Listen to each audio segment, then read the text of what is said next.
Hi folks, I'm Lee Jensen if you don't know me, and today we're going to do something a little different at the urging of my son.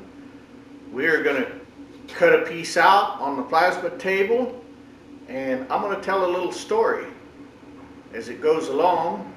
And then on January 22nd, we're going to put it up for auction on eBay on the morning of the 22nd. At some point there'll be a link that goes down into the description.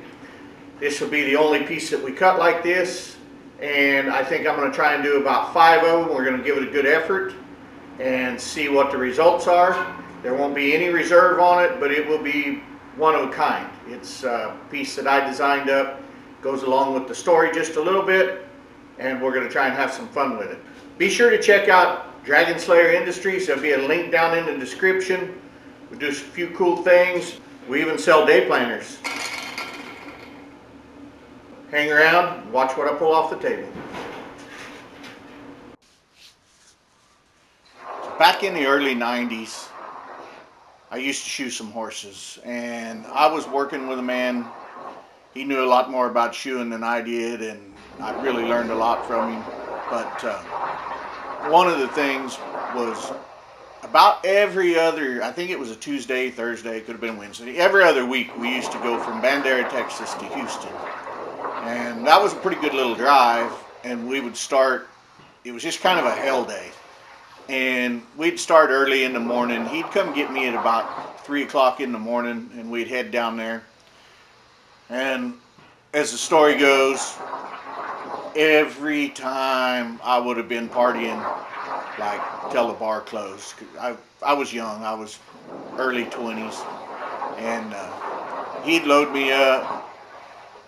He'd piss and whine that I stunk and I was still drunk, and he probably wasn't lying. And so we would head down. We had one stop along the way, so we would stop in there and do some horses, and I'd still pretty much be shit-faced, so mostly I just helped finish off and maybe hold horses or something like that.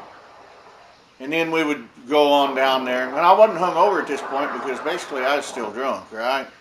So we would go on down there. Then once we got into Houston, that's where the hard work began. And, you know, we would start trading off and whatever. And we would just, it would be hot and humid down just like, and plus me drinking all night, just sweat, just pouring. Like we would bring extra shirts and just change. It was so hot and so humid down there in Houston. We just work, and the flies were bad, and you know, about 10 o'clock, 10:30 in the morning, I'd start to get hungover. She just kept on working. It was great. Like it was nothing for the way we divided the money up. I mean, he got the big end, but it was nothing for me to make $700 or $800 a day when we went down there. So being young, I should have took care of it better, but I didn't, you know. And but we would just go, and it would go well into the night. We were in barns with lights and whatever, and I'd just be, it'd be so horrible. And I'm drinking Gatorade, trying to keep fueled up. He's just on my ass the whole time, just about why do I do this to myself, you know, and. But I was still, you know, I was pretty good health, but I was kept myself in a rough spot, you know. And so anyway, we would just go and just sweat pouring out. And then by 11 o'clock or so at night, we would load up and we would head back. And once I started to cool off over there in the truck, my body would just start locking down, just get all gnarled up. And Steve, he'd just look over and just laugh. He thought that was the funniest thing ever. And I did it every time we went. I never did get any smarter about it. But just locked down. Just couldn't even move, just cramped up. I'm trying to still get some Gatorade in me between when the cramps were happening. And I think it was about a 3-hour drive home, man, and that would go on all the way back. Him just thinking it was the funniest thing ever. I made a lot of money back in those days. I pissed it all away. Don't have anything to show for it now. But what we do have is a cool little Blacksmith sign that's going to come off the table right now while you were listening to this story. Stick around, take a look at it.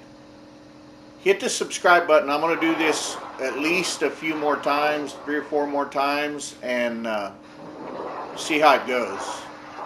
Logan urged me to do this, and I'm going to give it a try. Hit the bell if you like this, because we're going to do it again. Next Tuesday I should have another one up. This piece is going to go up for auction Friday, which is the 26th, I believe. And hope the story was a little bit funny and you enjoyed that. Didn't want to bore you with it too long. I only had so much time to go with that piece cutting too.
Okay, guys, close your eyes for a minute.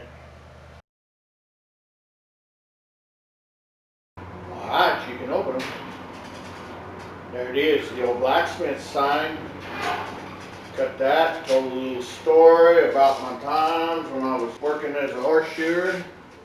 It's got a spiral top on it. It's not made to hang against the wall. Made more to hang from the corner of your blacksmith shop or something. It's got the cables up here to keep it from being too springy. But those will kind of shake in the wind, and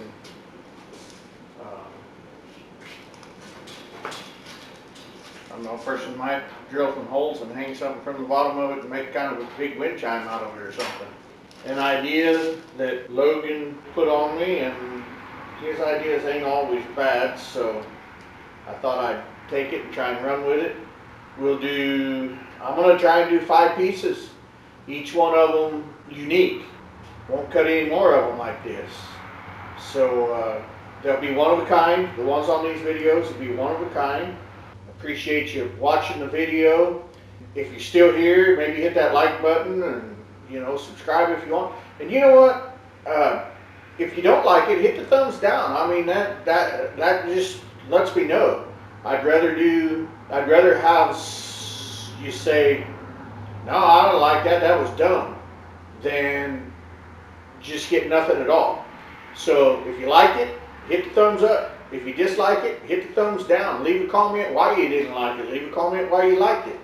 I hope you enjoyed the video. We'll catch you later.